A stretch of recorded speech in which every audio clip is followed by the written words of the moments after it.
کس لیے کر رہا ہے؟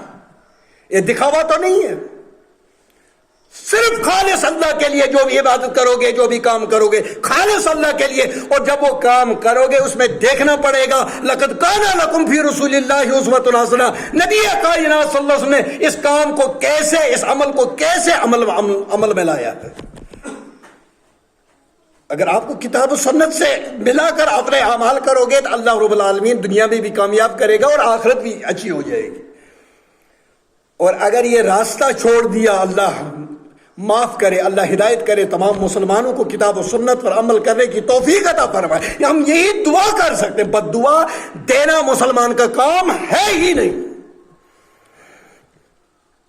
ہو محمد رسول اللہ صلی اللہ علیہ وسلم کا امتی اور منبر پر چڑھ کر گالی دے، ایسی باتیں کرے، بیہودہ باتیں کرے جن کا سر نہیں پیر نہیں،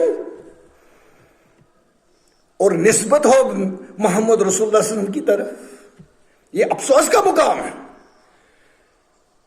نبی کائنات صلی اللہ علیہ وسلم نے فرمایا ھذا یوم الصالح، یہ نیک دن ہے، بخاری کے روایت، اور دوسری روایت یہ بھی بخاری کی، صحیح بخاری ہے۔ صحیح بخاری کا مقام جو ہے اللہ کی کتاب قرآن پاک کے بعد پہلے نمبر پر جو ہے صحیح بخاری ہے، بعد از قرآن۔ یہ میں نے نہیں دیا، جلاس میں آپ کی مسجد میں مولوی صاحب کی زبان سے نکل رہا ہے، میرا کوئی اختیار نہیں، میں نہیں دے سکتا، پوری امت کا اس پر اتفاق ہے۔ اور اگر کچھ چند جاہل لوگ اس پر تنقید کرتے ہیں تو وہ ان کی جہالت پر مبنی ہے۔ علماء چاہے کسی بھی جماعت سے ہو، وہ سب بخاری شریف کو کتاب اللہ کے بعد مانتے، اجماع ہے پوری امت کا۔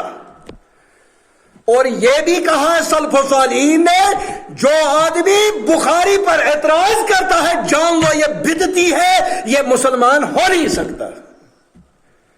صحیح بخاری کا چھوٹا مقام نہیں ہے۔ حضرت امام بخاری رحمہ اللہ نے جو اپنی بخاری جمع کی، ہر حدیث پر وضو کر کے 2 رکعت پڑھتے تھے، اس کے بعد اشارہ ملتا تھا کہ یہ صحیح ہے، اور اس حدیث کو ٹک کرتے تھے۔ 5 لاکھ حدیث میں سے چن کر 7,500 حدیثیں اس بخاری کے اندر ہیں۔ امام بخاری کی ایک بات بتاؤں گا، جب حدیث نقل کر رہے تھے انہوں نے سنا کہ ایک جگہ پر ہے، وہاں ایک آدمی ہے، اس کو کوئی 650 حدیثیں یاد ہیں، ایک کے لیے وہ سفر کرتے، 650 تو بہت ہوتی ہیں۔ 2 مہینے کا سفر امام بخاری نے کیا۔ وہ آج کا سفر تھوڑی ہی ہے، 2 مہینے کا سفر 8 گھنٹے میں ہو جاتا ہے۔ جہاز میں بیٹھے سعودی عرب پہنچ گئے، ہانگ کانگ، جہاں بھی جانا چاہو گے گھنٹوں میں، دنوں میں نہیں گھنٹوں میں پہنچ جاتا ہے۔ امام بخاری وہاں پر پہنچے، ایک آدمی کو دیکھا، وہ گھوڑے کو بلا رہا ہے، ایسے اپنی جولی پکڑی ہوئی ہے اور گھوڑے کو بلا رہا ہے، گھوڑے کو بلا رہا ہے۔ جب گھوڑا قریب آیا، اس کو چھوڑ دیا اور گھوڑے کو پکڑ لیا۔ امام بخاری نے دیکھا اور کہا مجھے پتا ہے، میں اسی لیے سفر کر کے آیا، آپ کے پاس 650 روایتیں، محمد رسول اللہ صلی اللہ علیہ وسلم کی 650 احادیث آپ کو یاد ہے؟ بولا حضرت ہاں میں ہی وہ۔ بولا جو یہ آپ نے حرکت کی، گھوڑے کو، ایک جانور کو جس کی زبان نہیں ہے، جو بول نہیں سکتا، آپ نے اس کو دھوکہ دے دیا، آپ مجھے حدیثوں میں ایماندار نہیں لگتے، میں آپ کی روایت ایک بھی نہیں لوں گا۔ پھر 2 مہینے کا سفر کیا، پھر گھر چلے گئے۔ وہ امام بخاری رحم اللہ بچپن میں اندھے ہو گئے، نابینا ہو گئے، ماں نے بہت رویا، دعائیں مانگی، وہ مائیں بھی ویسی تھی، وہ اتنی نیک اور صالح مائیں تھی، ان کی کوکھ سے جو جنم لیتا تھا محدث بنتا تھا، بہت بڑا فقیہ بنتا تھا، کعبہ کا امام کوئی بنتا تھا، کوئی امت کا فقیہ بنتا تھا، مفتی بنتا تھا۔ لیکن وہ مائیں کہاں سے لائے؟ تو رات کو سوئی، خواب میں حضرت ابراہیم علیہ السلام کو دیکھا اور اشارہ مل گیا کہ تیرے بیٹے کو روشنی اللہ نے عطا کی۔ صبح دیکھا تو امام بخاری کو اللہ رب العالمین نے روشنی لوٹا دی۔ وہ نیک مائیں تھی۔ کل میں بھی ایک سوشل میڈیا پر ایک دیکھ رہا تھا، 2 سال کا بچہ حافظ ہے، ماں کی پیٹ میں ہے، اس نے حفظ کیا ہے۔ ایسے معجزات اللہ رب العالمین دکھاتا ہے، بار بار دکھاتا ہے، تاکہ امت سمجھ جائے یہ قرآن جو ہے اللہ کی کتاب ہے، اس کے ساتھ کھلواڑ مت کیجئے، اس کو پکڑ کر رکھیے، مضبوطی سے پکڑیے۔ امام کعبہ جو آج ہیں مولانا عبد الرحمن سدیس،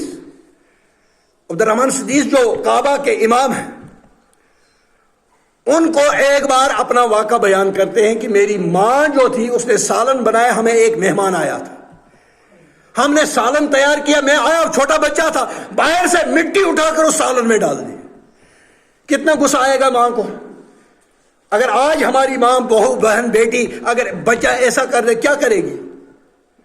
اس کی چمڑی ادھیڑ دے گی۔ اور بد دعائیں، وہ تو ہمارے کھاتے میں ہماری مائیں صرف بد دعائیں ان کے منہ سے نکلتی ہیں، کبھی اچھی دعا ہمارے ماں بہنوں کے منہ سے نکلتی ہی نہیں۔ امام کعبہ بیان کرتے ہیں میری ماں نے مجھے بد دعا کیا دی؟ دعا دی، جا تجھے اللہ امام کعبہ بنائے، اور وہ کعبہ کا امام بن گیا۔ یہ ہوتی ہے مائیں، جو بھی ڈکشنری میں وہ گالیاں اور وہ بد دعائیں نہیں ہوتی ہیں، مائیں دے دیتی ہیں اپنے بچوں کو۔ اگر اللہ نے سن لی تو کیا بنے گا؟ پھر روتے ہیں، پٹتے ہیں۔ تو دوسری حدیث جو ہے وہ بھی صحیح بخاری کے حوالے سے، نبی کائنات صلی اللہ علیہ وسلم نے فرمایا ھذا یوم نجى اللہ بنی اسرائیل، یہ وہ دن ہے جس دن بنی اسرائیل کو نجات ملی من عدوہم، اپنے دشمن سے، فرعون سے۔ کون سا دن؟ یوم عاشوراء، 10 محرم الحرام، پہلے سے فضیلت ہے۔ اس کے بعد صحیح مسلم کی روایت ہے، اس روایت کے اندر آیا ھذا یوم عظیم، یہ بہت عظیم دن ہے۔ چوتھی بیان کرتے یہود و نصارہ بھی اس دن کی تعظیم کرتے، اس دن کی تعظیم یہود اور نصارہ بھی کرتے، کیونکہ یہ پہلے سے ہے، جب دنیا بنی اس وقت سے یوم عاشوراء ہے۔ یہ نہیں ہے کہ کوئی صرف حضرت حسین رضی اللہ تعالیٰ عنہ اس وقت سے اس کی عظمت چلی آ رہی ہے، ایسا نہیں ہے،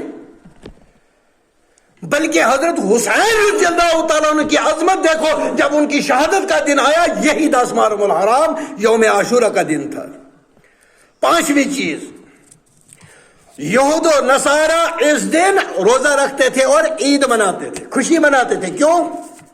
کیونکہ ان کو نجات ملی تھی دشمن سے۔ چھٹی چیز، یہ وہ دن ہے جس دن خانہ کعبہ پر غلاف چڑھاتے ہیں۔ خانہ کعبہ کا ہر سال غلاف چڑھتا ہے، کروڑوں میں اس کی قیمت ہے۔ اور ساتویں چیز، نبی کریم صلی اللہ علیہ وسلم نے فرمایا یہود کی مخالفت کرو، وہ 10 کا روزہ رکھتے ہیں، آپ 9 ساتھ ملا لو۔ اور کچھ چیزیں ایسی ہیں جو بے بنیاد ہیں۔ محرم میں شادی مت کرو، کہاں لکھا ہے؟ جب پوچھتے ہیں کہاں لکھا ہے، بولا اس دن حضرت حسین رضی اللہ تعالیٰ عنہ شہید ہوئے۔ اگر تاریخ اٹھاؤ گے 365 دن جو ہے، 365 دن میں کوئی نہ کوئی صحابی، کوئی نہ اللہ کا ولی ہر دن ان فوت ہوا ہے، پھر تو پوری عمر شادی ہی نہیں کرنی، مت کرو نکاح۔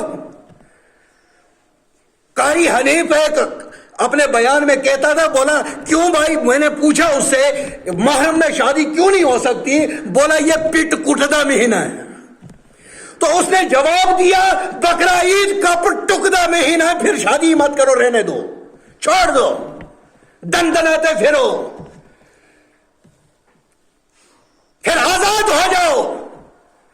بھائی نکاح کرنا حرام نہیں ہے، لیکن جو ہم شادی کرتے ہیں وہ حرام ہے، باقی دنوں میں بھی اور اس مہینے میں بھی، کیونکہ ہماری شادی تب تک ہوتی نہیں جب تک ڈیک نہیں لگے گا، ڈی جے نہیں لگے گا، عورتیں اور مرد کٹھے ناچیں گے نہیں، تب تک ہماری شادی نہیں ہوتی ہے۔ یہ تو باقی مہینوں میں بھی حرام ہے اور محرم میں بھی حرام ہے۔ نکاح کس چیز کا نام ہے؟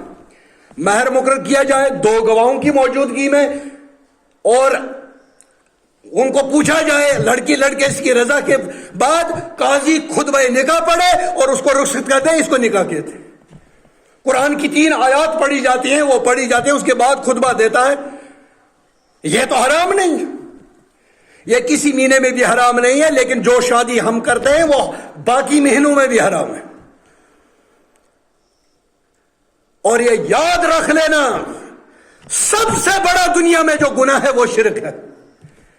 شرک سے زیادہ بڑا گناہ کوئی نہیں ہے، اور شرک کرنے والے کو اللہ رب العالمین کبھی معاف نہیں کرے گا۔